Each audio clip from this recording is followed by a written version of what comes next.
बिस्मिल्लाहिर्रहमानिर्रहीम।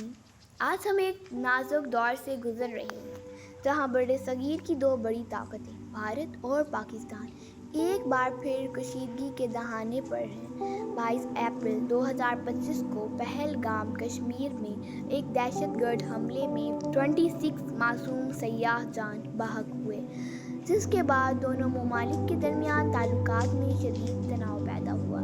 भारत ने इस हमले का इल्ज़ाम पाकिस्तान पर आयद करते हुए सिंध तास मुआहिदा मुअत्तल कर दिया, जो पानी की तकसीम का अहम मुआहिदा था।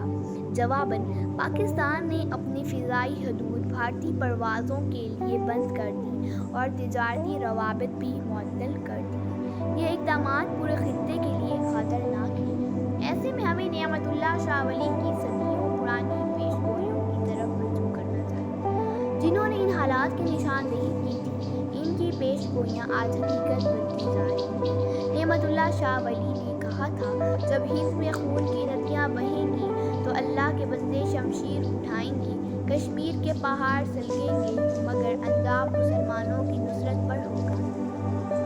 उन्होंने फरमाया था कि हिंद की सरजमीन पर फितना बर्पा होगा, जंगें होंगी, खून बहेगा, मगर आखिरकार एक झंडा मोहम्मद सल्लल्लाहु अलैहि वसल्लम के नाम पर लहराएगा। हम देख रहे हैं कि सोशल मीडिया पर जंगी बयानात, बॉर्डर पर फायरिंग, मुआहिदों की खिलाफ वर्जी और बेएतमादी उमड़ पड़े हैं। क्या ये वही वक्त है जिसकी पेशगोई सदियों पहले की गई थी?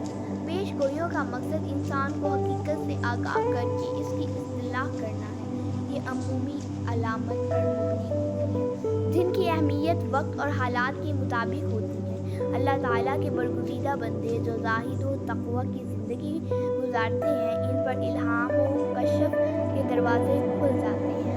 अहादीस में आया है कि उम्मत के बाद उलमा बनी इसराइल के पैगम्बरों जैसे होंगे। उन औलिया में से एक हज़रत नियामतुल्लाह शाह वली थे, जो तकरीबन 850 साल कबल गुज़रे। उनकी फ़ारसी नज़्मों में आने वाले अदवार और बादशाहों की तफसील हैरानकुन हद तक दुरुस्त साबित हुई। उन्होंने अमीर तैमूर का जिक्र इसकी पैदाइश से 200 साल पहले किया।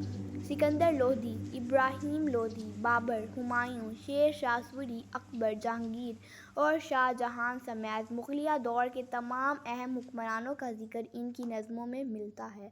उनके कसीदे में तकरीबन 300 अशआर दस्तयाब हुए हैं, जिनमें बहुत से वाक़यात हर्फ ब हर्फ पूरे हो चुके हैं। उन्होंने कहा था, मैं अल्लाह की कुदरत देख रहा हूँ, मैं ये बात नजूम से नहीं बल्कि अल्लाह की तरफ से कह रहा हूँ। बाबर के इक़्तिदार, हुमायूं की शिकस्त व जिला वतनी, शेर शाह सूरी की हुक्मरानी और फिर हुमायूं की वापसी की पेशगोइयाँ में भी इन्हीं के कसीदे में मौजूद हैं। उन्होंने अकबर की हुकूमत का जिक्र भी किया। ये सब निशानियाँ और वाक़यात हमें इस बात पर गौर करने पर मजबूर करते हैं कि क्या हम वाकई इस वक्त के करीब हैं जिसका जिक्र उन बुज़ुर्ग ने किया था।